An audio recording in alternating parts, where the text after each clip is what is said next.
They called it the Iron Ghost, a completely rusted-out, 1962 John Deere tractor that looked like it belonged in a scrap heap rather than a working field. When Arthur pulled it into the valley's annual agricultural expo, the laughter from the crowd was instantaneous. Sleek, million-dollar, automated machines lined the tarmac, corporate engineers in polished boots pointing and snickering at the old man. But Arthur didn't blink. He just patted the flaking green paint of his machine. Within 3 hours, those same engineers would be staring at their digital monitors in total, absolute silence, realizing that the old farmer hadn't just modified a tractor, he had quietly rewritten the laws of mechanical efficiency. The laughter at the expo wasn't just casual teasing, it was the arrogance of modern technology looking down on the past. The corporate engineers represented a new era of farming, one driven by satellite data, proprietary software, and machines that required a team of IT specialists just to change the oil. To them, Arthur was a relic. He was a man who still wore oil-stained overalls and carried a notebook in his breast pocket. They saw his tractor as a visual joke, a literal piece of junk held together by prayers and baling wire. They didn't see the custom-milled alloy valves beneath the dented hood, or the secondary manifold that completely bypassed standard emission chokes. The contrast between the two worlds couldn't have been sharper. On one side of the demonstration field stood the Titan 9, a prototype autonomous tractor costing upwards of $2 million, boasting artificial intelligence and self-adjusting torque matrices. On the other side stood Arthur's Iron Ghost, leaking a tiny droplet of oil onto the grass, its exhaust pipe crooked, its engine block covered in decades of baked-on grime. The challenge of the day was simple on paper. A deep soil tilling race through a heavy, clay-packed ridge that had defeated 3 different commercial bulldozers earlier that spring. The corporate team smiled, assuming their machine would glide through the clay while Arthur's tractor would simply snap an axle or stall out in the mud. But what the engineers didn't understand was the concept of over-engineering from a bygone era, combined with 50 years of practical isolation. Arthur hadn't spent his retirement watching television. He had spent it in a subterranean workshop with a lathe, a forge, and a copy of advanced fluid dynamics textbooks that most university professors found dense. He knew every vibration of that machine. He had spent years modifying the gear ratios, not through digital tuning chips, but by manually shaving fractions of a millimeter off the gear teeth until they meshed with zero mechanical drag. As the officials gave the signal to prepare the engines, the Titan 9 let out a high-pitched, digital hum, its cooling fan spinning up like a jet engine on a runway. It was pristine. Arthur walked over to the Iron Ghost, turned a manual fuel valve, and pulled a heavy mechanical lever. The starter motor groaned, a slow, heavy sound that made the crowd chuckle again. Clunk. Clunk. Thwack. And then, with a deafening roar that shook the spectators' teeth, the old John Deere came to life. It didn't hum, it bellowed. A thick plume of black smoke shot straight into the air, clearing out the cobwebs of the exhaust before settling into a low, rhythmic thrum that sounded less like an agricultural tool and more like a warship's diesel engine. The engineers chuckled, one of them whispering to a colleague that the old machine would probably overheat before it even engaged the clutch. They looked at their telemetry screens, showing off the optimal computational paths their autonomous machine was calculating. It bellowed. A thick plume of black smoke shot straight into the air, clearing out the cobwebs of the exhaust before settling into a low, rhythmic thrum that sounded less like an agricultural tool and more like a warship's diesel engine. The engineers chuckled, one of them whispering to a colleague that the old machine would probably overheat before it even engaged the clutch. They looked at their telemetry screens, showing off the optimal computational paths their autonomous machine was calculating. But right here, a massive hidden problem was brewing for the corporate team, a variable their millions of dollars of software had completely failed to account for, something hidden deep beneath the surface of the clay ridge that was about to turn their entire presentation into a disaster. Arthur sat high up on the metal pan seat of his tractor, unbothered by the noise or the exhaust. He adjusted his cap, looked over at the sleek, driverless Titan 9, and slowly moved his hand to the main transmission lever. He wasn't relying on GPS coordinates or remote sensory grids, he was feeling the ground through the steel chassis of his machine. He knew the weight of the clay, the moisture levels of the deep soil, and exactly how much traction his mismatched tires could grip. The corporate team thought this was a test of raw horsepower, but Arthur knew it was a test of mechanical sympathy. The flag dropped. The autonomous Titan 9 surged forward instantly, its massive tracks clawing at the dirt with mathematical precision, immediately sinking its heavy tilling blades into the stubborn, packed clay. It moved with eerie silence, an engineered marvel of the modern world. Arthur, on the other hand, paused for a fraction of a second. He let the clutch out slowly, allowing the iron ghost to roll forward with a heavy, grinding momentum before dropping his own custom-built, 5-bottom plow into the earth. The ground groaned as the two completely opposite philosophies of engineering began to rip into the ridge, setting off a chain reaction that no one in the grandstands could have anticipated. As the two machines bit into the heavy clay, the crowd pressed against the wooden barriers, their eyes darting between the sleek, silent autonomous giant and the sputtering, roaring iron relic. For the first 50 yards, the Titan 9 looked unstoppable. Its onboard computers were constantly shifting the hydraulic pressure to each individual track, calculating the optimal slip ratio down to the millisecond. It was a flawless demonstration of modern corporate dominance. The engineers stood by their telemetry vans, crossing their arms with satisfied grins, watching the real-time data stream effortlessly to their tablets. Arthur's tractor, by contrast, looked like it was struggling. The front wheels bounced violently as the heavy plow blade snagged on the dense, root-choked earth beneath the surface. Every time the iron ghost hit a particularly stubborn patch of clay, the engine would emit a deep, guttural strain, sending a shudder through the entire chassis.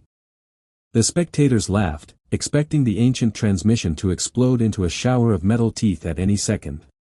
But Arthur remained completely calm. His hand stayed loose on the steering wheel, his boots lightly feathering the independent brake pedals. He wasn't fighting the machine, he was letting the machine find its own rhythm. What the engineers didn't realize was that their digital sensors were reading the soil only superficially. The Titan 9 software was programmed to handle uniform resistance. It assumed the clay was a consistent density across the entire field.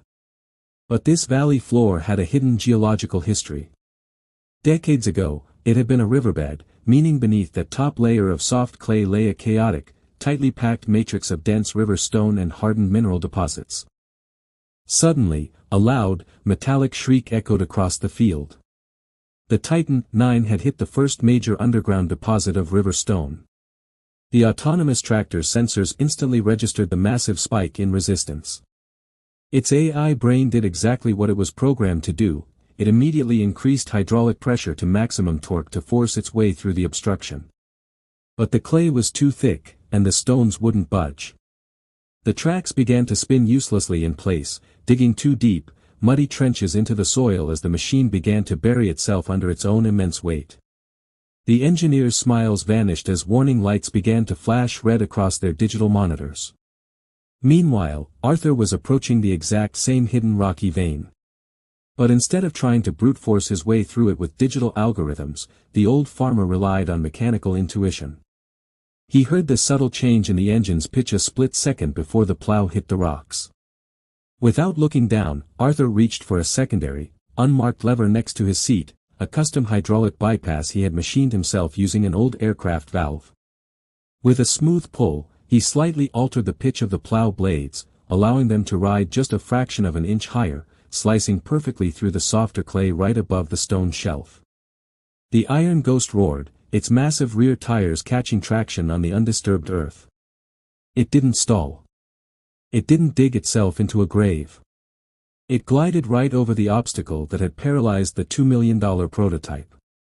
The crowd went completely silent as the rusted, smoking John Deere effortlessly chugged past the stuck corporate machine, pulling its deep furrows with an unstoppable, mechanical momentum. Arthur didn't even look over at the frantic engineers, he just kept his eyes fixed on the horizon, the steady thump-thump-thump of his modified engine echoing across the valley. The corporate team was in a state of sheer panic. Their tablets were flooded with error codes, torque overload, hydraulic pressure critical, traction matrix failure. The autonomous machine's safety protocols had kicked in, locking the brakes to prevent the transmission from tearing itself apart.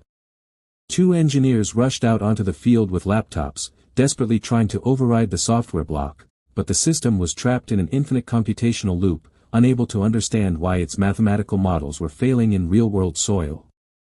From the grandstands, the narrative had completely flipped. The visual contrast was stunning. The pinnacle of modern agricultural technology was dead in the water, surrounded by stressed men in corporate polo shirts, while a tractor that looked like it belonged in a museum was steadily marching its way down the field, turning over beautiful, dark, perfectly aerated soil.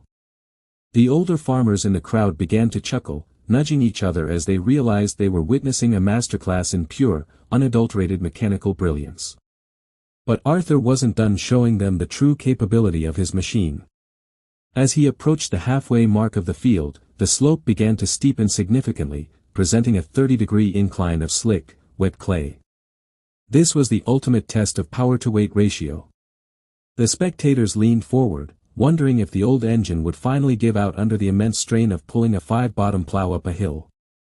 The engine's exhaust grew darker, the sound deepening into a ferocious, rhythmic bark that could be heard miles away. Arthur reached down and engaged his secret weapon, a completely custom, home-built mechanical supercharger system he had salvaged from an old industrial diesel generator and heavily modified to run off the tractor's main crankshaft pulley. He opened the secondary throttle line, injecting a perfectly atomized mist of fuel directly into the combustion chambers. The effect was instantaneous. The Iron Ghost didn't just maintain its speed, it accelerated up the muddy incline, its tires throwing massive roosts of clay into the air as it defied the steep grade with sheer, terrifying mechanical force. By the time Arthur's tractor reached the crest of the steep hill, the atmosphere at the expo had completely transformed. The initial skepticism and mockery from the crowd had evaporated, replaced by an electric sense of awe. People were standing on top of benches, straining to get a better look at the mechanical marvel unfolding before them. The corporate engineers had finally managed to reboot the Titan 9 software, clearing the emergency error codes, but their machine was now hopelessly behind, sluggishly crawling through the mud while trying to recalibrate its cautious, defensive algorithms. Arthur's machine, however, was operating in perfect harmony with its environment. As the Iron Ghost reached the top of the ridge, Arthur executed a flawless, tight pivot turn at the boundary line. He didn't use an automated GPS steering matrix, he used the independent left brake pedal, locking the left rear wheel while feeding power to the right. The heavy tractor spun on a dime, its front wheels lifting slightly off the ground in a display of balanced weight distribution that left the watching mechanics breathless. With an effortless motion, he dropped the plow back into the earth for the return journey down the opposite side of the ridge. It was during this downward descent that the true genius of Arthur's modifications became undeniable. Going down a steep, slick clay incline with a massive, heavy plow pushing from behind is a nightmare for any operator. If the tractor loses traction, the weight of the implement can cause the machine to jackknife, leading to a catastrophic rollover. The corporate team watched through binoculars, assuming Arthur would have to ride his brakes heavily, risking overheating his friction plates or sliding uncontrollably down the mud. But Arthur had engineered a solution for this exact scenario decades ago. Instead of relying on traditional friction brakes, he engaged a custom decompression braking system built directly into the engine's cylinder head, a mechanism similar to the Jake brakes used by heavy-duty commercial semi-trucks, but entirely redesigned for a vintage tractor engine. As the tractor moved down the hill, the engine's exhaust valves opened near the top of the compression stroke, releasing the trapped highly compressed air. The sound changed from a roaring bellow to a sharp, rapid, metallic machine gun rattle, clack clack clack clack clack. This mechanical resistance acted as a flawless, unwearable brake, holding the massive tractor at a perfectly steady, safe, and controlled descent without a single tire slipping. The Iron Ghost moved down the treacherous slope like it was on rails. The corporate engineering director stood by his telemetry van, staring blankly at his tablet. He began running calculations manually on a notepad, trying to figure out how an engine built before the invention of the microchip was achieving a level of kinetic stability that his multi-million-dollar software suite struggled to maintain. As Arthur drew closer to the finish line, the stark contrast between the two approaches to engineering became a profound lesson for everyone present. The corporate machine was built on the philosophy of elimination, eliminating the human element, eliminating mechanical variables, and replacing physical intuition with digital code. But when the physical world threw an unpredictable curveball, the code fell apart. Arthur's philosophy was built on integration, understanding the limitations of metal, maximizing the efficiency of every explosion inside the cylinder block, and treating the machine as an extension of the human senses.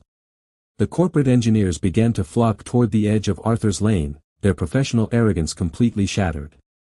They weren't looking at a piece of junk anymore, they were looking at a masterfully optimized kinetic system. One younger engineer noticed something strange about the tractor's cooling system.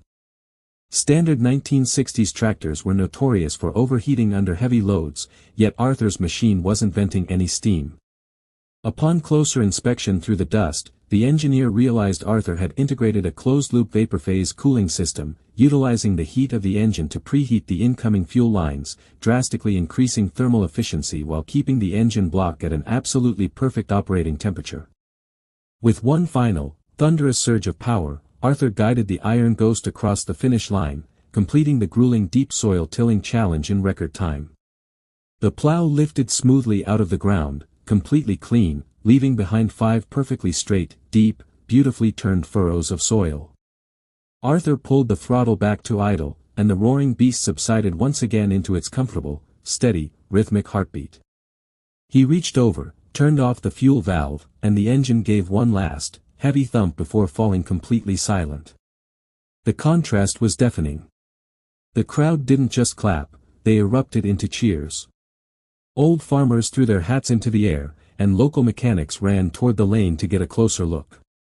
Arthur calmly climbed down from the metal seat, wiped his grease-stained hands on a rag from his pocket, and took a sip of water from an old tin thermos. The engineers, meanwhile, stood entirely silent in their lane, their high-tech prototype still stuck hundreds of yards back, a monument to overcomplicated design. The corporate engineers didn't just leave the field in shame, they left with a desperate, consuming need for answers. How could a machine built during the Cold War era outperform a modern AI system backed by a global tech conglomerate? The engineering director couldn't sleep that night. He sat in his hotel room, staring at the telemetry data, realizing that the old farmer hadn't just gotten lucky with a good set of tires or a well-timed throttle pull. There was a fundamental mathematical anomaly in how that rusty tractor was transferring kinetic energy to the ground, an anomaly that defied the corporate team's entire framework of mechanical physics.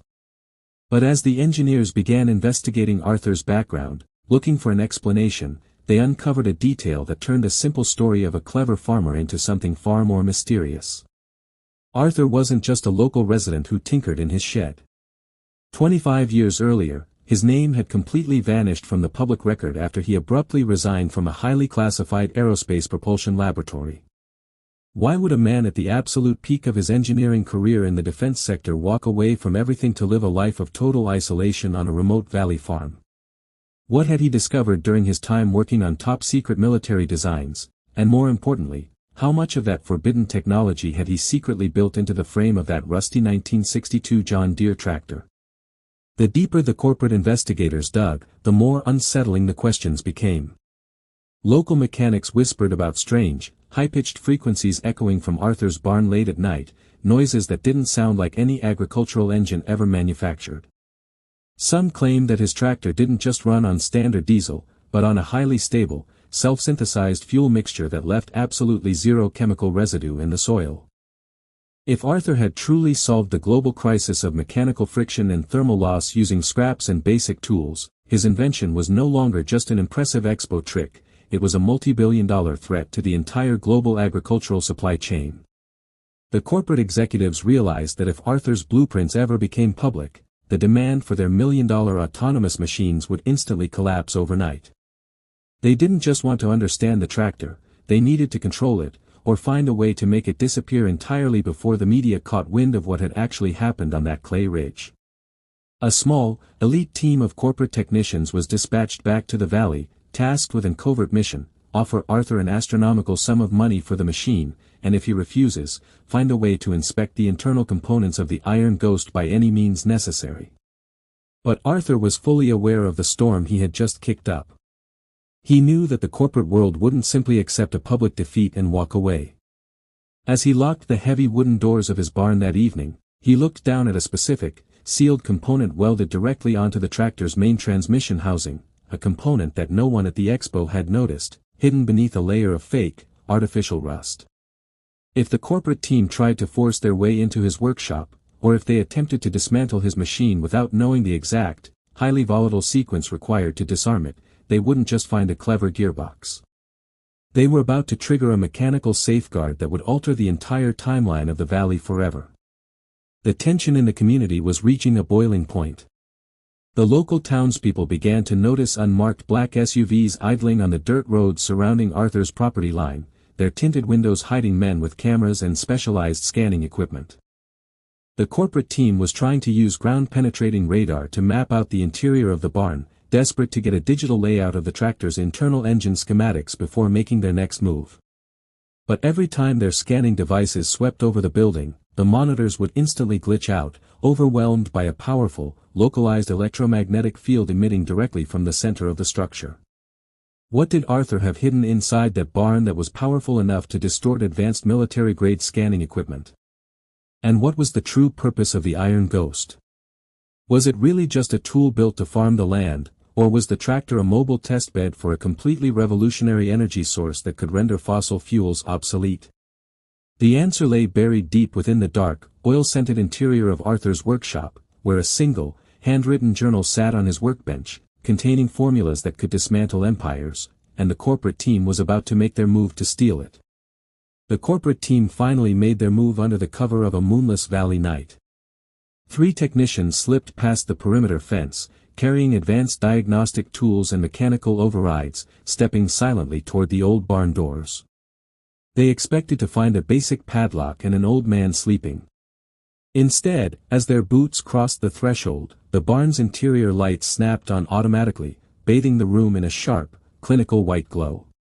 Arthur was sitting in a wooden chair directly under the rafters, calmly cleaning a wrench.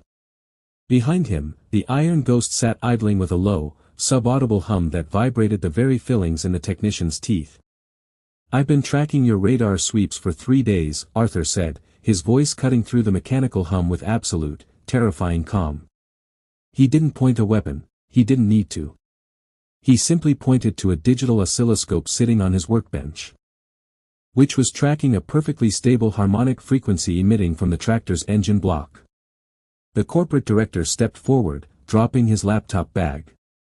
He realized in that exact second that Arthur hadn't just modified an old John Deere, he had turned the tractor into a magnetic resonance kinetic amplifier, a theoretical concept the defense sector had deemed impossible for a century. The visual contrast in that barn was the ultimate revelation. Surrounded by rusted wrenches, grease buckets, and scrap iron stood a power source capable of generating infinite mechanical torque with nearly zero thermal loss. Arthur explained that he didn't leave the aerospace lab because he failed, he left because he realized that true innovation doesn't belong to corporate monopolies who lock it behind a paywall to maximize shareholder profit. He built it into a tool meant to cultivate the earth, to prove that the peak of human engineering belongs in the hands of the people who actually build the world from the ground up. The engineers went totally silent. The director offered a blank check, telling Arthur he could name any price in the world for the blueprints. Arthur just smiled, climbed back up onto the metal pan seat of the Iron Ghost, and engaged the primary drive gear. "Some things aren't for sale," he murmured. He drove the massive, humming machine right past the stunned technicians, out into the cool night air to tend to his fields, leaving the corporate world permanently locked on the outside of a future they could see, but could never hope to own.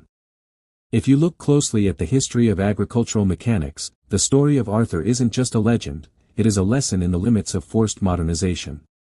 What do you think is more important for a machine, a sophisticated array of digital sensors, or absolute mechanical optimization? Let us know in the comments below if you think modern tractors have become too complicated for their own good. If you have ever worked on an old farm, or if you have ever seen an old machine outperform a new one, type "retain" in the comments so we know you made it to this part of the story. When you analyze how the Iron Ghost operates, it becomes clear that the secret lies in the elimination of parasitic power loss. In standard modern machinery, up to 40% of an engine's raw kinetic energy is lost to heat, hydraulic friction, and emission choke points before it ever reaches the wheels. By utilizing a closed-loop thermal recovery system and hand-milling the gear tolerances down to a micron level, Arthur effectively bypassed the laws of degradation that plague corporate prototypes. It proves that innovation isn't about adding more code, it's about perfecting the metal. Before we reveal what happened to Arthur's journal and where the Iron Ghost is located today, make sure to hit that subscribe button and turn on notifications. We break down the world's most incredible hidden engineering marvels and forgotten histories every single week, and you won't want to miss our next deep dive into a hidden underground workshop that changed the course of industrial history. Today, Arthur's farm remains completely off the grid, a quiet fortress in the middle of the valley. The corporate conglomerates tried to sue for patent infringement, but their legal teams ran into a brick wall. You cannot patent a machine that officially doesn't exist on any corporate ledger. The Iron Ghost still runs every spring, a beautiful, rusted reminder that true genius cannot be bought, programmed, or automated out of existence. It stands as a monument to a time when things were built to last, built to be understood, and built to defy the odds.